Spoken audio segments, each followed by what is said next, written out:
All right, guys, this is week 3 of our muscle up progression for Tuesday tip of the week. Now, the thing I want you guys to understand is that through the summation of these 3 weeks, there's no right or wrong order for you to follow these exercises, and there's no real right or wrong way for you to prescribe the reps and the sets. The goal is for you to think about where you're at currently and think about the slew of the 6 to 8 exercises that we've gone over the last 3 weeks and applying them wherever you feel like the need can most support the demand or where your limitation is in the ring muscle up, specifically the false grip strict muscle up. So this week, in conclusion, we've got 2 different drills, and while they vary in difficulty, in drill 1, it's advantageous for you to practice each one of the steps. Sequentially, you'll see on video me go from a position where I'm in almost a ring row type position and I'm working that strict false grip muscle up transition through the rings, and I include the dip. You guys don't have to include the dip if you want.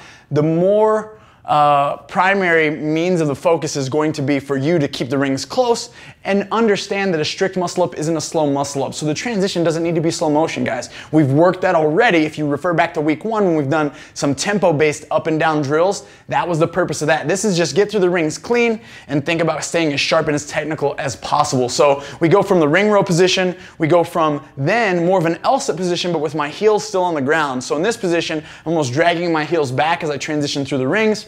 And then finally, we transition to the L-sit muscle up on some low rings. And while this looks kind of like a circus trick or very difficult version, it's a little bit easier than just freely hanging from the high rings because our body weight's more condensed. It just helps with leverage. So that's drill 1. Drill 2 is then the ice cream maker from the rings with a false grip support. And so we want to sustain that false grip on the rings as best we can. What we're looking to do here is start with a really deep pull up to the rings. So essentially chest to or sternum to the rings. And we're going to lay back by extending through our elbows as our feet rise and we're almost in a parallel position. And then we return to that position. So the contraction through upper body is kind of through our upper back and our lats where we're going to keep our elbows close to our ribs.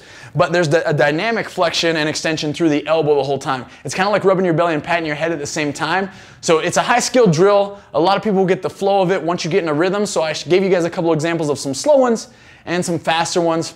I would say prescribe this anywhere from 4 up to 12 repetitions in a set and thinking about 3 to 4 sets. Make sure you guys get plenty of rest between each of these exercises so that you can focus on the technical aspects of it. Be tagging us if you guys are practicing these drills, and I hope to see some of you getting your first strict muscle up.